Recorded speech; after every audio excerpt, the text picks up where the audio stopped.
Welcome to MUT 513 Pedagogy of Theory, and it's Pedagogy of Music Theory. Now we're going to meet 9 to 12:30 every day.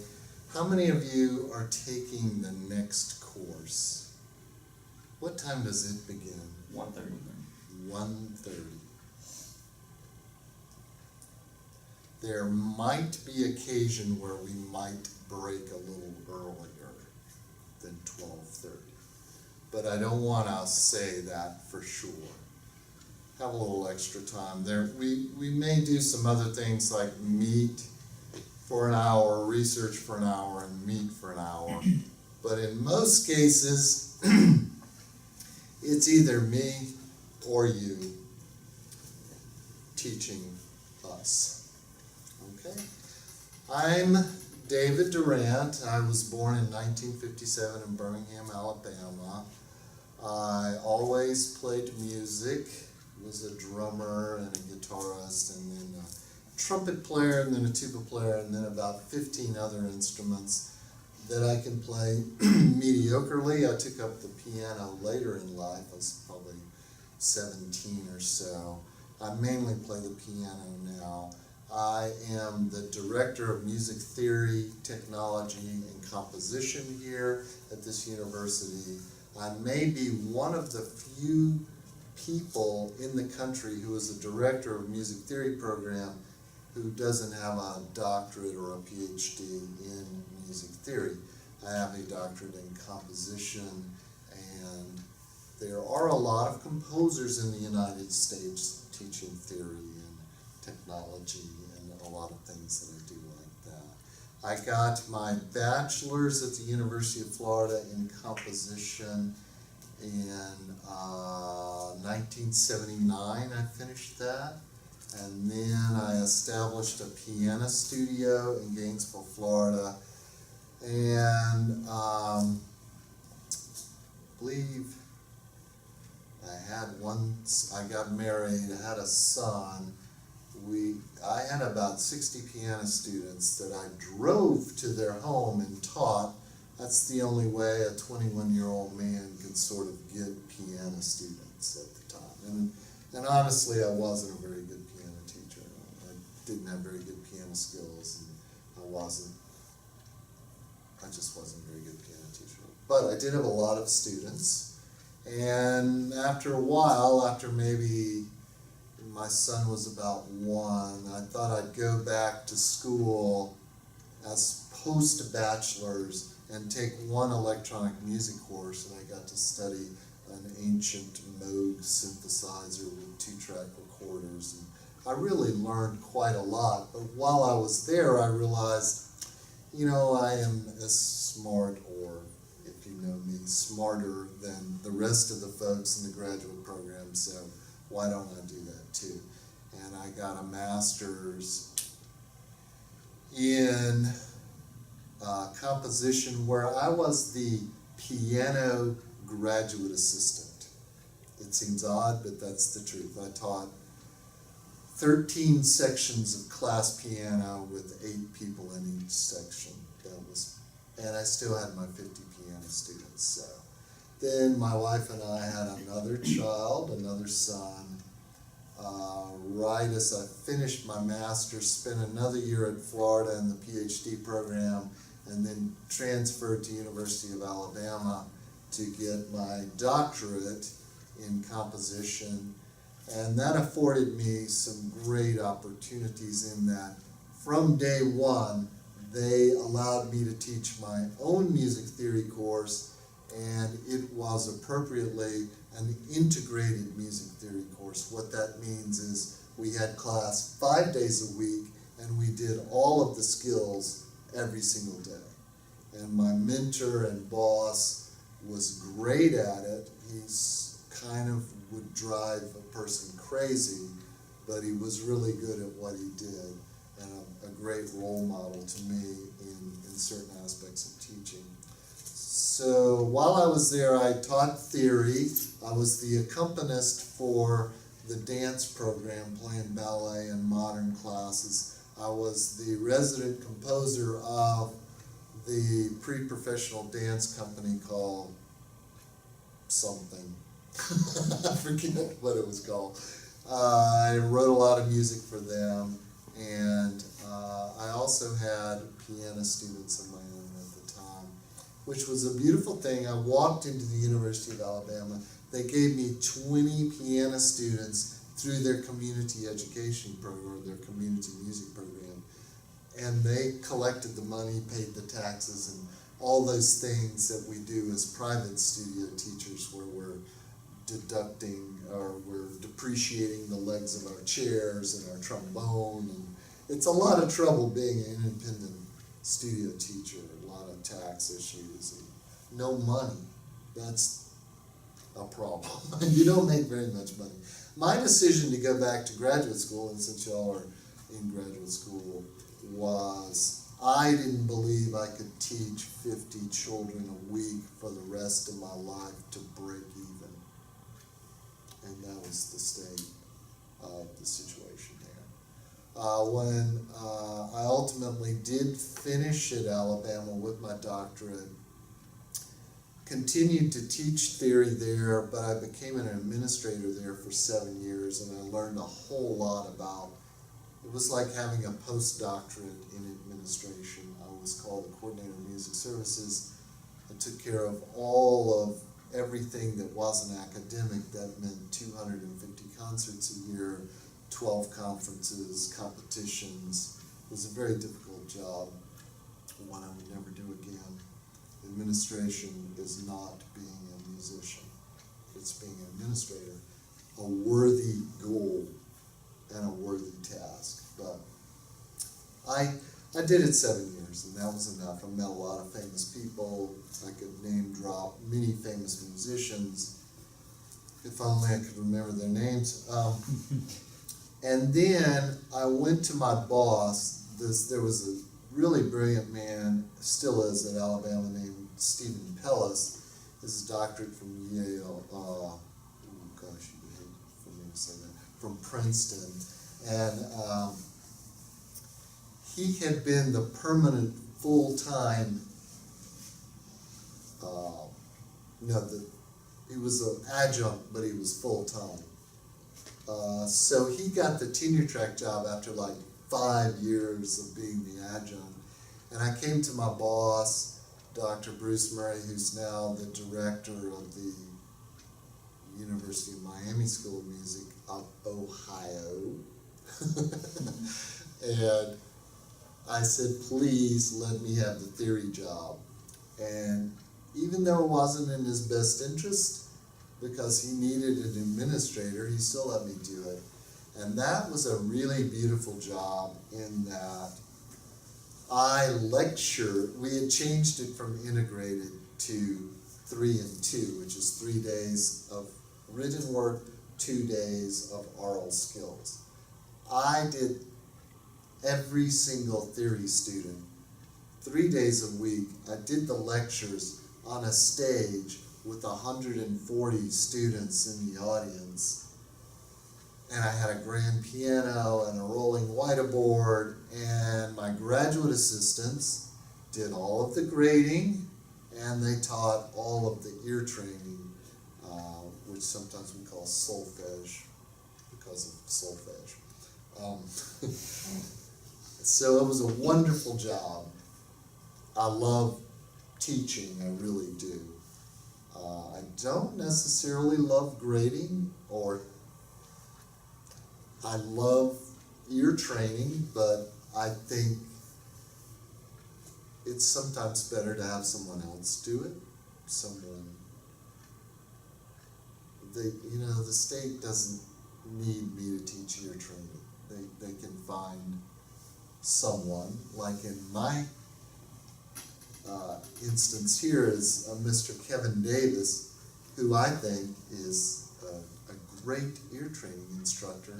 He has a lot of skills. He plays the organ really well. He's the organist for one of the big churches in town, which means he has crazy keyboard skills, particularly in terms of sight reading. And, if you can play with your feet, you can sight read. So it makes that ear training component easy for him. Plus, he conducts the choir at his church, and he went to Westminster Choir College in New Jersey, which is, I mean, that's where that's at in terms of that.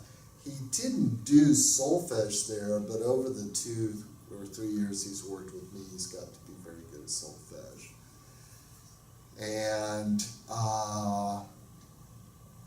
so I really like that. And also now, since I used to hire people to do the technology here, do the recording, and I still do that, but now what I do is hire the very brightest student in my theory class and make them my grader, and then I teach them how to do the technology. It's easier to teach someone how to hit play and record than it is to teach them to grade sophomore theory papers. So I have turned our little red schoolhouse here into my own personal dream job, which kind of reflects the way I taught at University of Alabama. I teach 3 days a week. I have a specialist who's actually better than my grad assistants were, teaching solfege and dictation and whatnot. And I have talented children, talented students who do the grading. So it's a wonderful job, and I could only wish that for any one of you, that you could teach college music theory. What you'll notice as a grad student is that no one knows very much about music theory, even other people who teach. They don't know much about theory. And I try to get beyond that in my theory classes here at the university. I try to get everybody to some really basic level. A lot of people don't really like music theory. I know this is going to come as a big surprise, but if you like puzzles and challenges and things like that, and it helps if you like to sing, you'll do well in theory. Also, if you have some keyboard skills, which this half of the room does. Wayne, do you have keyboard skills? Little. Lynn? Meh.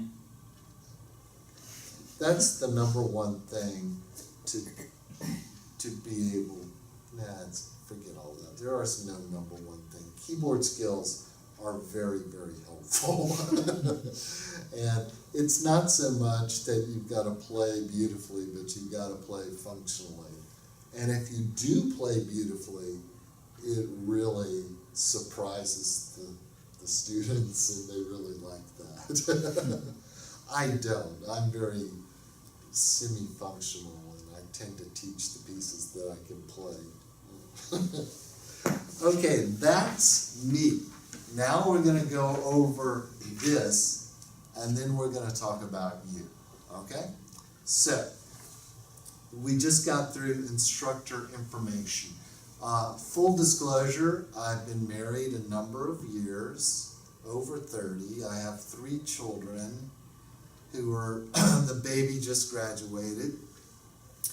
And he went to Palmer's Toyota, and they let him walk out of that store with a brand new car with no money down and no money to his name. I find that pretty outstanding. He is actually starting salary more than my base pay because he has an electrical engineering degree, and I have a doctorate in composition. Here's one thing for sure. No one needs a doctorate in composition. There's no purchasing power with it. Everything I do is because I'm a composer, but I rarely get paid for that. Even when I was a terrible piano teacher, they hired me because I was this special musician, composer guy, and then I came to the home. And all of the theory teaching, it used to be when I was a youngster, theory teachers were composers. And then what happened after that is they started having PhDs in music theory. So just to sustain that, they had to have that as the requirement to teach theory, is that you have a doctorate in theory. So it's sort of just circled that way. Back in the 20th century, like in the 70s, they believed that you wanted a composer to teach music theory. I don't know that any of this is true. Any of it is more true than I think you need to, I was about to say be a special person to teach music theory, but you do need certain skills. I'm 56 years old, 3 children. I'm a vegan for over 30 years. I haven't eaten animal products in a number of years. Don't smoke or drink. And I exercise regularly, and that's why I'm in such good shape. And I'm kind of sarcastic, so don't take it personally. And do feel like you can say anything that you want to in class, even if, say, oh, I'll embarrass myself in front of Dr. Durant. No worries there. I will not remember. I will not remember. One thing as a teacher, you don't want to remember the classes you've taught. You just need to go on to the next day. All of you are teaching. You're not teaching right now, are you? Not right now. Stephen's private teaching. Are you teaching classes? Classes, private teaching. And you guys are teaching band. Any other classes? I have taught music theory. Well, the key is to move on. But mostly band. And what students remember of my class is there's something funny I've said or something weird we did. But if they put their pencil to the paper, they can resolve the dominant seven. Okay, they don't remember any of that, but they, so, okay, that's enough about me. The course description, I think, was probably written by Dr. Fresney, and that's why it says the same thing about 3 times in a row. Let me tell you what I would like to do. Every day, I would like to, 1, teach music theory. For one thing, because y'all are coming in the summer, none of you have to take the theory test to get into school. Now, you have USA degrees, so you don't have to take the theory test anyway. So I'd like to simulate graduate theory review. 1, you won't remember all of the stuff anyway. You need to hear it from me. You need to see me part right. There is no one better than that in this area of the world in part writing. And there shouldn't be. That shouldn't be a big stretch. Do that every day. Do a little bit of oral skills every day. And that's going to require that you sing. And we may do a little keyboard skills, but mainly we'll just talk about that a little bit. And we're going to teach every day. Either I'm teaching or you're teaching. We're also going to have in-class, I'm jumping ahead. That's how the day is going to go. We're going to have kind of an integrated course where we review theory. And we do need to talk about teaching styles. And if you look at a Pedagogy of Theory book, which I chose not to use, is that it's about teaching styles. Well, we'll maybe look at a little bit of that, but I'm basically a Socratic teacher, and you have education degrees, yes? education degree? No. You piano performance, and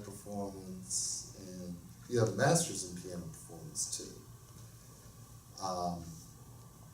Your bachelor's is in piano performance. Okay. So in it, you've had way more education courses than I'll ever have. When I was in college, this is going to sound terrible, but it's the truth. I would not allow myself to take even one single education course because I didn't want in any circumstance to end up in high school or primary school. I love teaching all people, all children, elementary school and high school. I went to high school with a very dynamic music director who made me, in large part, the man I am today. A brilliant man, a Michigan grad. He studied with Ravelli and band. He had all of that tradition. Genius. He was treated terribly. You know, I treated terribly by the students, by the faculty, by the administration. He had a lot of personal problems, but yet I really admired the man, but it's like, I can't do that. But I did think I wanted to be a composer at some point. So I did composer-like things. I took what you would take, basically theory courses and composition courses, and piano and tuba and all of those things. So I really, and the night I met my wife, I told her that I was gonna get my doctorate and teach in a university. I'm sure I was just feeding her a line because she was a very educated woman. And she reminded me of that years later. I'm like, really? that was total. I would have said I was never mind, let's not go into that. Anyway, so I've always wanted to teach college.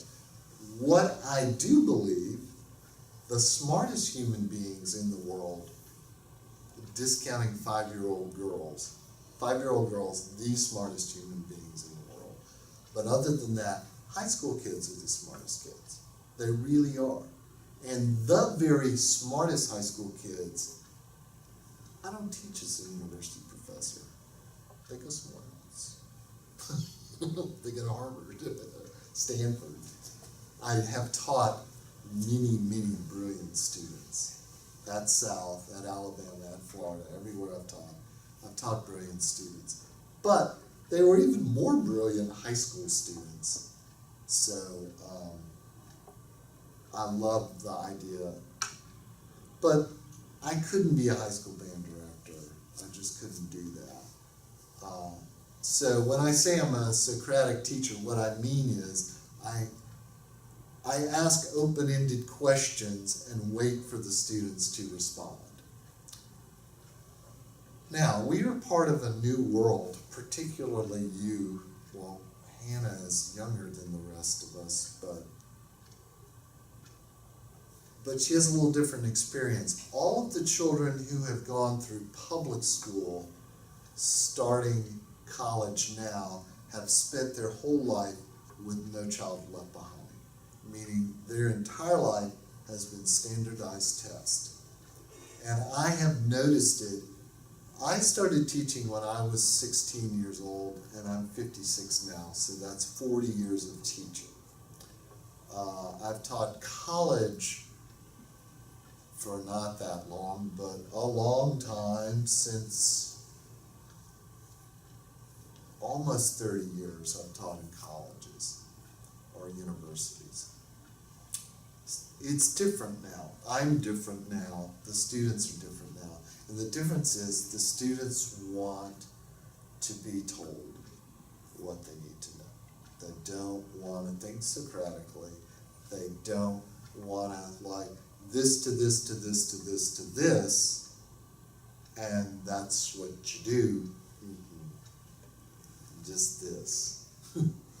So, you really have, that doesn't mean they're not brilliant. IQs are IQs. You can't overcome the IQ. Okay? If they have double-digit IQ, there's only so much you can do. Okay? Despite how much training they've had. You may, that doesn't mean they won't make an A. Most people make A's these days. Okay? You will all make A's. Okay? That's the way it is. So, Socratic teaching falls on deaf ears often. And if someone's nodding at you and smiling at you, doesn't mean they know anything or understand anything. All right. Before I get any more on topic, let's go to the assessments. 20% is in-class assessments. I don't know what that's going to be. Okay. I have numbers and numbers of worksheets that you are all going to receive, and you may use them as you feel free. Couple hundred worksheets at least that go over 2 years of music theory. Now, why are these all so nicely compiled? Because last fall I went up for my final promotion to full professor, and I had to put all this stuff together, and now I'm going to use it. I'm not going to write anything more for another few years. I don't know whether I'm a full professor or not. I'll know in a couple weeks. Okay, 20% is in-class assessment. Most likely it will be regurgitating something we've talked about the day before, doing some part writing. If you're in class, also I may say, okay, I want you all to look up something and bring it in. That'll be on the next day's in-class assessment. So it won't necessarily be a formal, you've got to put a paper together or anything like that. Probably some internet research, maybe some library research. Library's a different kind of animal these days. Okay, so those won't be formalized things, and you'll probably all get your 20%. I don't foresee any problem with that. Okay, 10% review of music theory textbooks. Now this is where we have to become a graduate student. I was a great graduate student, and I want you to be great graduate students. Let me tell you the first key to being a great graduate student. Form is more important than content. So whatever you turn into me needs to be proofed and edited extensively without flaws. It needs to look professional, and it needs to be consistent within your own presentation. Okay, so if you are citing something, be consistent with your citations. I don't care. Y'all can decide among yourselves what style manual you want to use. But in graduate school, if you didn't come up with it, you have to cite it. All right? Do we all understand that? You have to have citations. So, this review of music theory textbooks, I don't want to do things as a group, but we can divide and conquer a little bit. The way we're going to start this is, what books do I have? What books do you have? What books does the library have? And what books does Amazon have? Okay. Now within that, you're going to have to choose, and what books are of historical importance to teaching music theory. I'm not talking about counterpoint or analysis or anything like that, just 2 years of music theory. Now, if you think pedagogy of music theory, it's going to be a different class at Rutgers or Princeton, or it's going to be a different class. They're going to go to original source material. It's going to be a whole year long, and it's going to go all the way through species counterpoint and everything like that. I think we want to make a nod to those things. How do we incorporate the music in toto into what we're doing? Now, are you going to teach a college music theory class? Would you like to do that, Victor? Yeah. Okay. You're teaching college now or high school now? High school now. So many of us need strategies for teaching. What do they even call that? Advanced placement music theory? Doing it for If you're in International Baccalaureate for IB. Yes. IB, advanced placement, maybe honors. That's basically freshman theory and maybe sophomore theory, depending on where you go to school. But I don't think anybody should be teaching freshman theory that doesn't understand senior theory. Okay, so that means music skills, music part writing, harmony, analysis, counterpoint, and all the rest, which I don't get to teach here at South because it's pointless to teach set theory and Schenkerian analysis here. There's just no reason to do that. Have I studied it? Yes. Would I choose to take from me? Probably not. I would go to Yale and take it from Schachter. I'm dropping a theory name. Okay, so that 10% review of your music theory textbooks, we'll decide soon, but several of the books should be reviewed in depth. And then the rest, you can just do a bibliography index, sort of, something you would get out of Amazon, basically, or the Southcat, or whatever. Basic information, and if you physically look, okay, you're going to physically look at the books that you review. You're going to physically look at the books, or a portion of the books that you cite, and then there's going to be all the rest that you haven't physically looked at. So there's a middle section of books that you're looking at and making just quick judgments on. It's a book, it has a workbook, or it's a full course, it has several books, and we're going to have a few things that we're going to discuss that we'll need to know whether that's in that book or not. And the main thing is, believe it or not, is their use of figure-based symbols. That separates the books. I was going to say, I don't know what I was going to say. Separates the books. All right, so that's going to be a real nice thing that you do. The next thing is going to be a music theory technology assessment.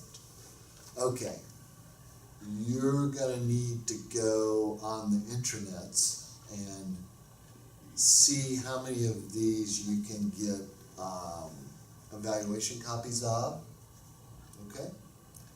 And do a bit of it, see what you think it does strong and what it doesn't do strong. Now there's a lot of ear training things. We use MacGammon Shutter here, and I can loan you MacGammon. Or the thing is, you can download MacGammon from their website, but to use it you need a start file. I can loan you a start file, and we'll examine my presets that I use for our classes here. I don't expect you to do the whole program, but if you did, your ear would be better.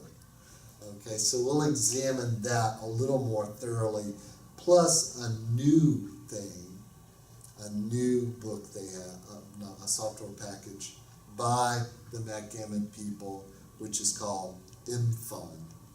It's because it's fun, but it stands for Music Fundamentals. And last fall, I made the freshmen do the Music Fundamentals software, and it goes through triads and chords, cadences, baby bit of part writing, but it goes through all of the intervals and everything like that.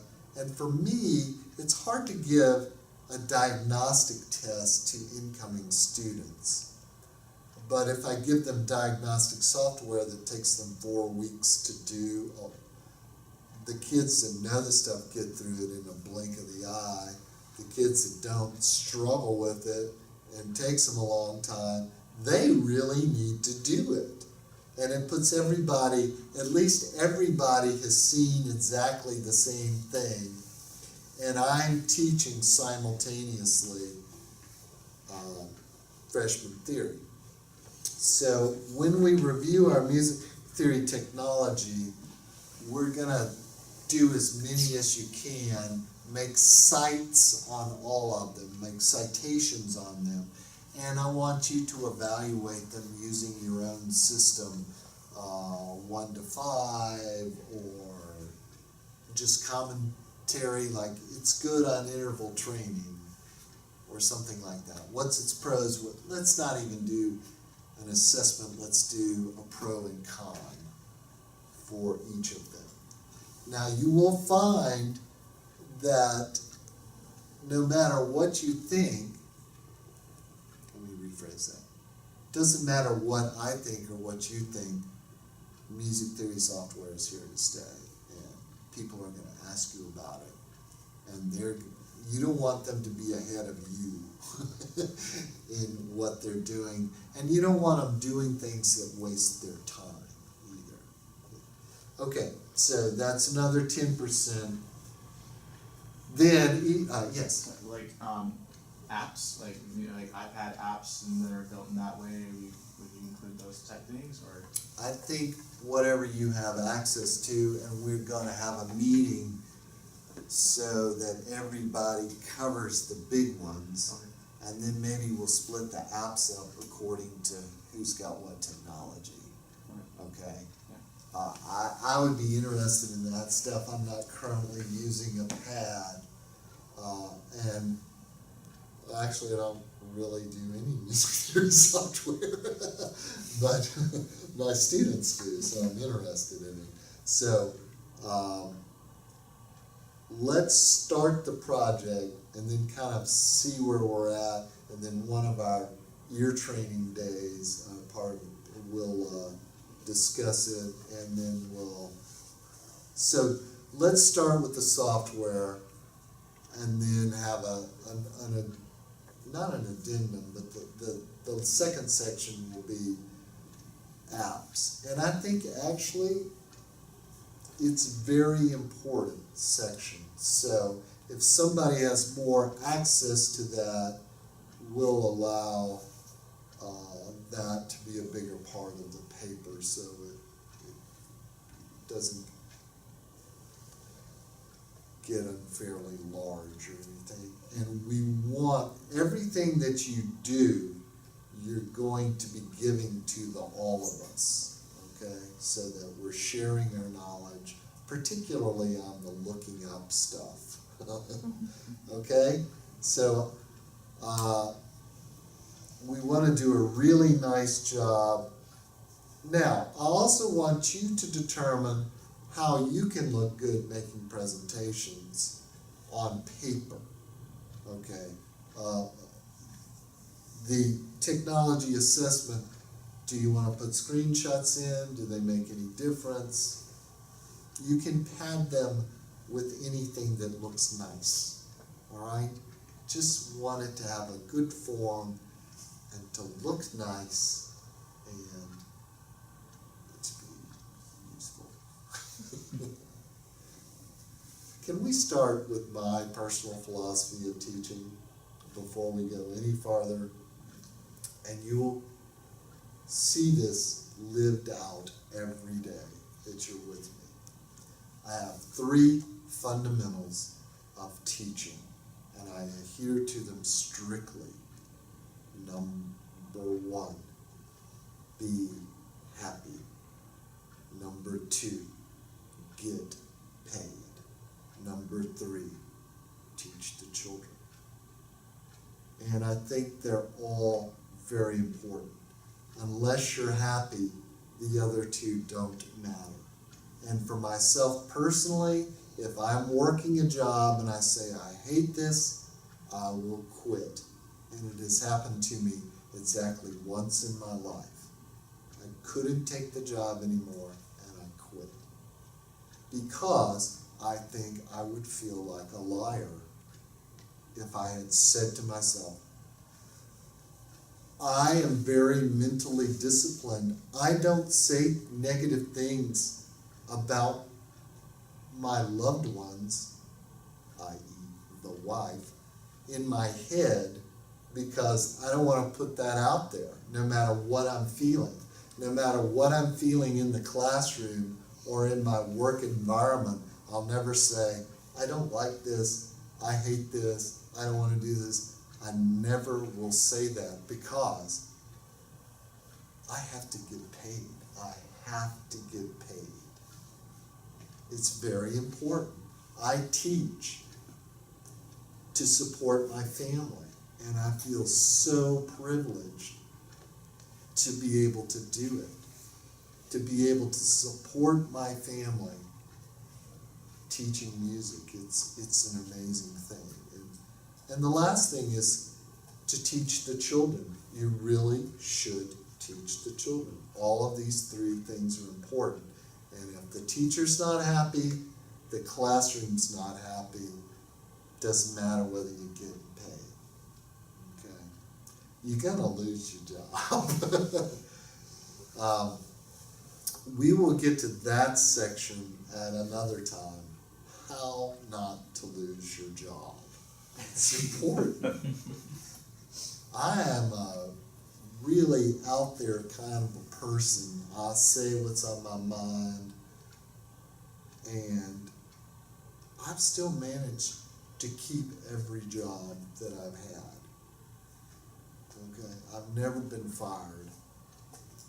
I'm not saying I haven't ever done inappropriate things or things that I shouldn't have been fired for, but I haven't been. And I would like to continue doing that, and I would like to work as long as possible. Occasionally you'll be in a situation in university or a college or a high school or something, and you'll say, well, that guy's been around forever. He doesn't do anything anymore. That's not someone to speak badly about. That's someone to aspire to be. You know? You're that full professor who everybody else is doing your work now, and you're, not that I want to be that guy, but don't put that person down. Admire that person, and then when they do retire, congratulate them and immediately jump in and see how you can make your own program in your own school, in your own university better by their departure, like make it a positive thing. Okay, that got a little off topic. Okay, now we're coming to the teaching presentations. The first one will be music fundamentals. Now, what do I consider music fundamentals? Everything up to learning to part right. Okay, I think you could be little Billy or Sally in 7-year-old taking piano, and you can still understand triads and 7th chords even, and intervals, scales, etc., etc. But once you start doing 4-part harmonization, then there becomes some theory involved. So I consider that music skills, learning the common vocabulary. Okay, so we're all going to teach each other that. Let's not determine yet how long that's going to be. I usually teach in 50-minute increments, but maybe we'll do 25-minute presentations. I don't know ultimately how many folks are going to be in the class. I know Chad's coming, Yes. and Laurie, so that's 5 plus 2, that's 7. Anyone have a cell phone with calculator? That's 7. 7. So if we had, let's say 7 times 30 minutes, that is 3.5 hours. That's one entire miserable day, isn't it? We may rethink that. Let's maybe 15 minutes, and then with the final ones we'll go 20 or 25. We may have to adjust the schedule according to that. It doesn't really matter. Chad talks really slow too. Okay, so then a presentation on oral skills, and you've got to be able to match pitch, Lynn. You're going to have to match pitch. Now, I'm a solfeger, and that doesn't mean you have to be a solfeger, except very briefly. Now, why do I teach solfege? And I teach movable do, not fixed do, okay? There are advantages to all things. One way is neutral syllable. La, la, la, la, la, la, la, la, or la, or ah. Neutral syllable. 2 is numbers. 1, 2, 3, 4, 5, 6, 7, 1, and it's sev. 7 has 2 syllables. 7. I find a lot of benefit to that because then you are saying the scale degree. Other people use letter names, which is you're saying the letter name that you're singing.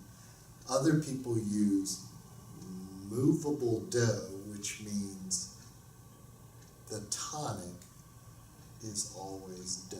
The first note of the scale, the note of the key is do. In major and minor. So in major you're singing do, re, mi. In minor you're singing do, re, me. As opposed to la, ti, do, re, mi, fa, sol, la. That would be fixed do of a natural minor scale. Wow. Natural minor scale. Okay, so that's going to involve teaching a sight singing piece, having the class sight sing, then teaching the skills needed to sing that piece, and doing some dictation, and doing some teaching thing in oral skills. There's not that many. So those are each 10% each. 20%, this is where it gets a little bit bigger. You're going to make a teaching presentation, and let me stop you right now. Don't do PowerPoints, okay? I want you to teach off the board and use handouts, okay? And a lot of times your handout might be a piece of staff paper, okay? and I want you to teach from the board. And for this first one, that's on a basic part writing topic, I will tell you the parameters of that, but it would be basically second semester freshman theory stuff, okay? So you would have gone all the way up to secondary dominant and modulation. All right, so you would do dominant 7th, all of your inversions, your other stuff that we'll get to. I don't want to talk about that right yet. So you're going to also need to write up what you're doing, and you need to make that in a scholarly paper format. Okay? So if you cite anything, you need to cite it. So it needs a bibliography, it needs endnotes. Let's use endnotes and not footnotes, and or be consistent. Just be consistent. And it is to be shared with everyone. I don't know how long a written summary would really be at this point. Then I want you to have written handout materials to use with the class. So what you might do is have some part writing that the class might do, and then you might show them on the board, or you do it together and they can just copy that down, or you will also want to have an analysis, little something that we could also use.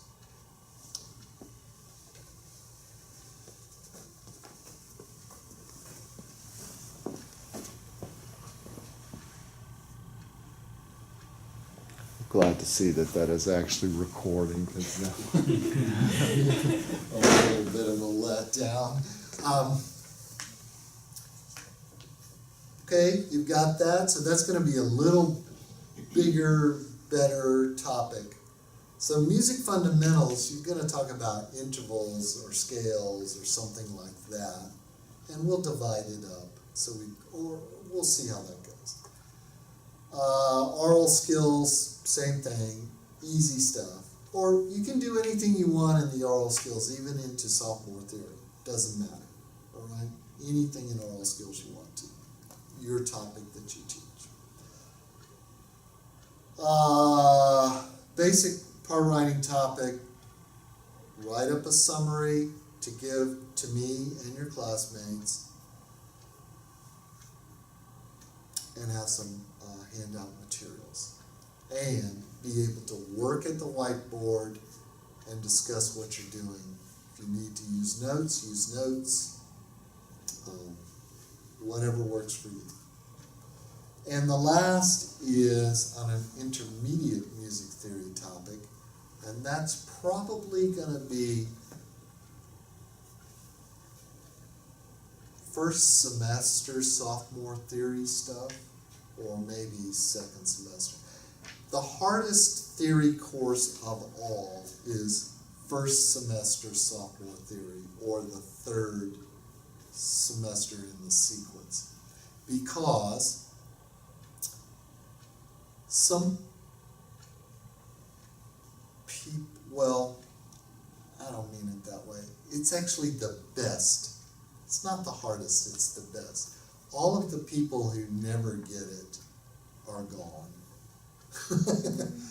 And some people, the advanced techniques, this fourth semester, sometimes they never understand that stuff. It doesn't mean they're not smart or anything. I don't understand calculus or foreign languages or philosophy. It just doesn't matter. I can look at it, it's just not going to happen for me. And certain things of form and things like that, students may not ever really get. It doesn't mean they can't be professional musicians.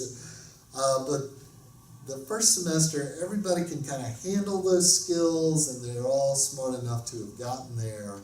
So it's a really good semester. And a lot of the key points when I evaluate a student in terms of their theory knowledge comes from that semester, and I'll fill you more in on that. So, 60% of your grade is those last two presentations and what we do in class. The other 40% is your, it's what we call a literature review, is when you take all the literature that you're researching and just review the literature. You don't write the paper, you do the literature. Then the technology assessment, that's going to be pros and cons with citations. Then a smaller fundamentals and oral skills topic. Now what I'd like to do now is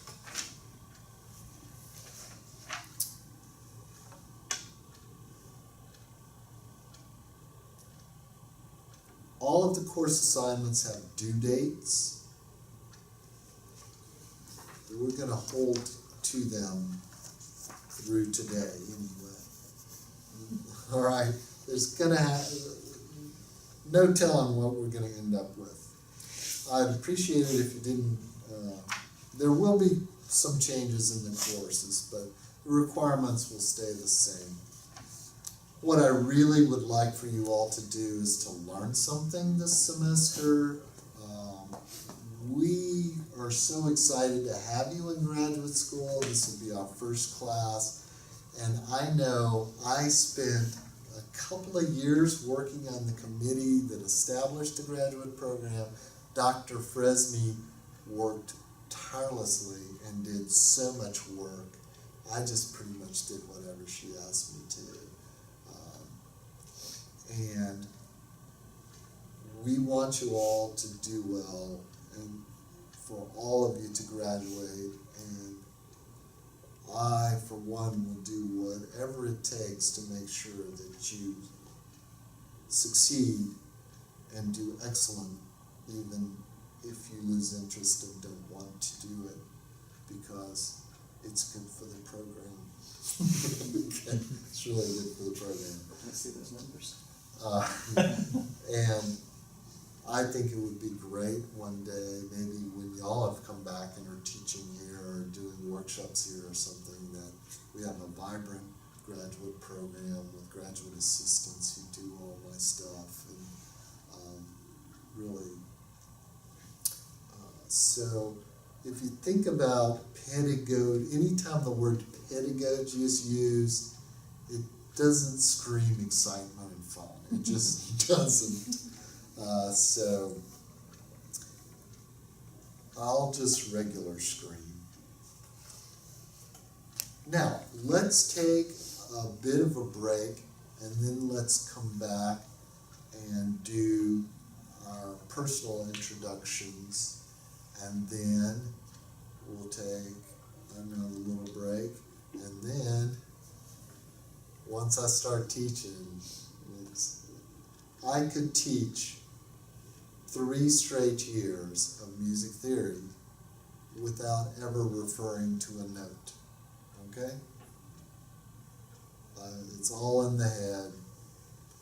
In the subsequent days, I will give you a hard copy and digital copies of all my materials.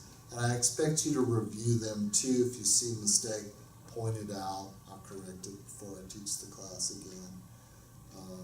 So let's reconvene at 10:30, okay? 10 minutes do it.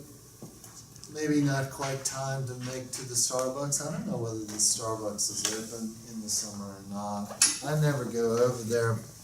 Not that I don't love Starbucks, because I do.